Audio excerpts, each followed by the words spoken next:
Coming up on WUFT Midday, Cedar Key community continues to rebuild after being hit by Hurricane Helene. More on how residents are doing after the storm.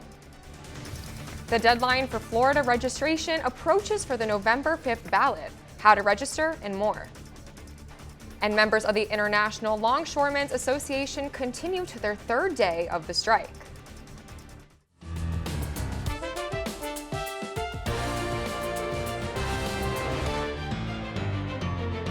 You're watching WUFT Midday. Right now, President Biden is in Perry touring the devastation left behind by Hurricane Helene. It's been 1 week since the major storm made landfall in the Big Bend region. This is WUFT Midday, and I'm Tanya Fedak. Another hard-hit area was Cedar Key, where the small town is in recovery mode. WFT's Roches returned to Cedar Key after visiting before the storm to see how the community is responding. 7 days ago, I stood here in Cedar Key in the calm before the storm. Now, I stand here in the chaos after the storm. The Salinity Hotel is one of many buildings that were destroyed after Hurricane Helene. Platterodi Industries co-owner Charles Platterodi and his crew and it blew out the whole entire front wall of the building. Work daily to rebuild the Salinity Hotel. His routine. I get up, I go get my coffee, I get my crew down here, tell them what they need to do, get the job done. What's missing? His business partner and only son, Charles Jr. On September 18th, the night before the Cedar Key fires, Jr. and his mother had a car accident that left Jr. in a coma. And I raced to Ocala Regional HCA. I got there just in time and with enough time to whisper in his ear, "Please fight, son, please fight." Before the accident and Helene's wrath, Jr. also worked on the Salinity Hotel. It's like the stairs that are behind me. Jr. built those and they stayed. They moved maybe a half an inch and that's it. Concrete construction worker David Anthony Sipf works on Salinity too. His son was born the morning after Junior's accident. Being a dad, you know, you never want to see nothing like that. I asked Charles what he'll say to Junior when he wakes up. I love you. I love you and I'm glad to see you. Anthony and Charles say that the Salinity Hotel is expected to be done by next week, but Cedar Key is still in shambles and is still recovering. From Cedar Key, Roches, WUFT News. Surge after Hurricane Helene, but this isn't the first time a hurricane has flooded the town. WFT reporter Nicole Borman is looking into what its residents are doing this time to rebuild. Hurricane Helene made landfall in Cedar Key less than a week ago, leaving the streets unrecognizable. Even though the foundation of many people's homes have been crumbled, the foundation of this community is still standing strong. 13 months after Hurricane Idalia, Cedar Key hit again, this time even harder. Many local businesses noted by a Sharpie the point flood levels reached during Idalia. Helene's water, almost 5 feet higher. You know, homes just absolutely flattened and or just washed out to sea to be never seen again. It's just, it's beyond words. Community members from around the state do their part to help Cedar Key bounce back. A Florida health bus from Marion County assists with injuries to provide shade from the Florida sun. Specifically in a time like this, we have a lot of nutrition, hydration, different mosquito repellents and sunscreens and anything that you might need to kind of alleviate your stress right now. Down the street, people move supplies into the arms of those who need it most. Ocala's Grace Christian School donated a surplus of water, trash bags, and other essentials. If you talk to anybody who lives here or has a business here, their goal is to rebuild and come back stronger than ever. And that's just the Cedar Key way. Officials and residents are asking for anyone who can to come volunteer and help rebuild the place they call home. In Cedar Key, Nicole Borman, WUFT News. Gilchrist County is now eligible for FEMA disaster assistance after Hurricane Helene. You can apply on disasterassistance.gov or on the FEMA mobile app. FEMA can help with serious needs, displacement, temporary lodging, basic home repair costs, or disaster-caused needs. There are a few things you need to be able to apply. A current phone number, your address at the time of the disaster and where you are now, your social security number, and a general list of damages and losses. More on Gilchrist County, Hurricane Helene cleanup assistance is trying to connect people with volunteers to help with any aftermath. You can see the number on your screen. They can help with tree removal, tarping, and debris cleanup. All services are free but not guaranteed due to high demand. It is important to know the hotline does not assist with social services like food insurance or FEMA registration questions.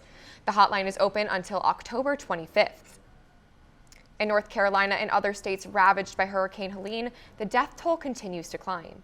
It is estimated that nearly 200 lives were lost due to the storm. And as Jay Gray reports, for survivors, the struggle to find food and water as well as other necessities goes on. Hey there, we want to give you a first-hand look at the incredible volunteer effort going on to get much needed essential supplies into the areas that are shut off right now. And you can look at all of this donated water, food, diapers, everything you would need, insulin for people who need that. So they load it up and then they take it out here. And you've got Operation Hilo, Operation Airdrop. They're flying into these remote areas and dropping what they can, but they're also bringing people out.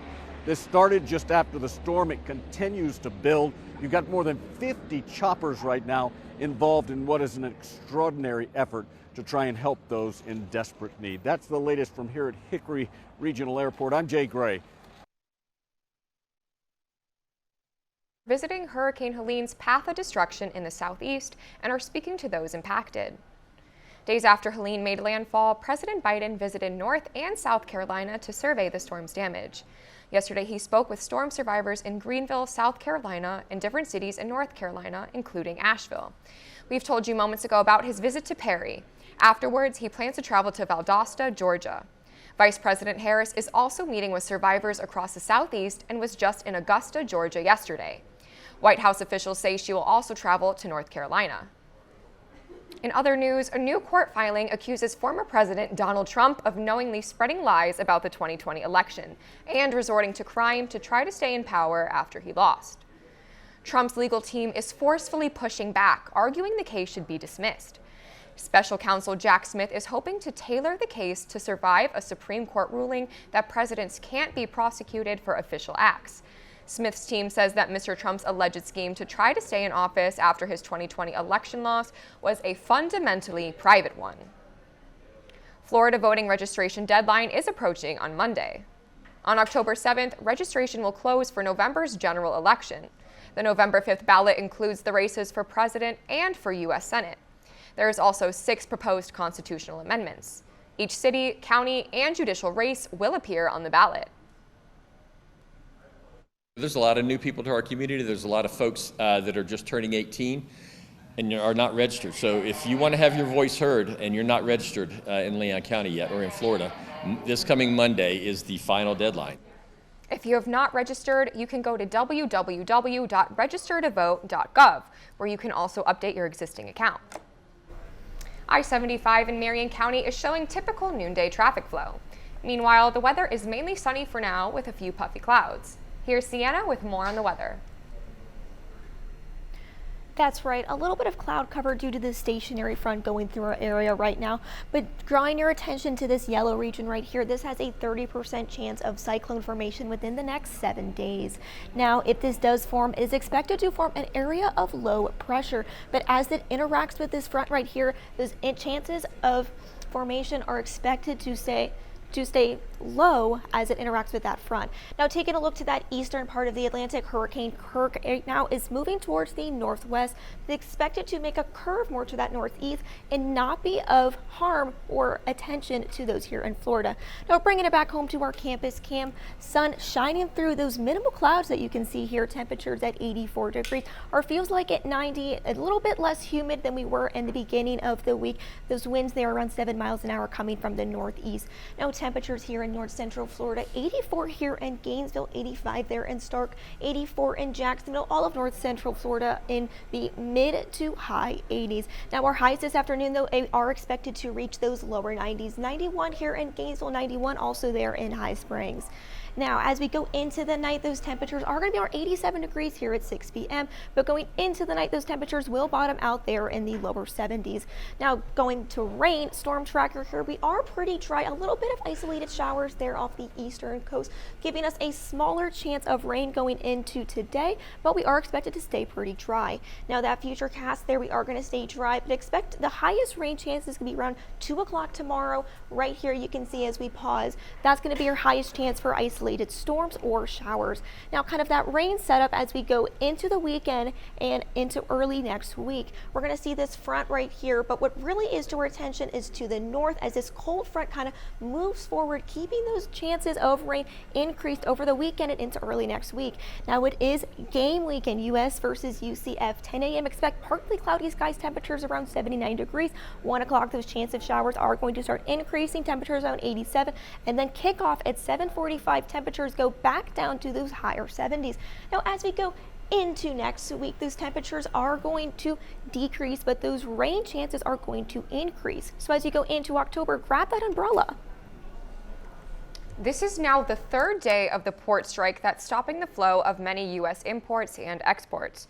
So far, there's no word of any significant progress between the union and the organization that represents the shipping companies.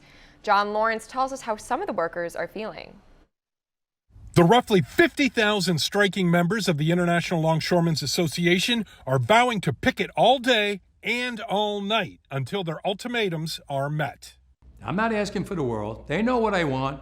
The ILA is demanding an annual $5 per hour pay hike over a 6-year contract and for the current ban on fully automated equipment to remain in place. If they keep putting machinery to take our jobs, who's going to pay the income tax? Machines are not.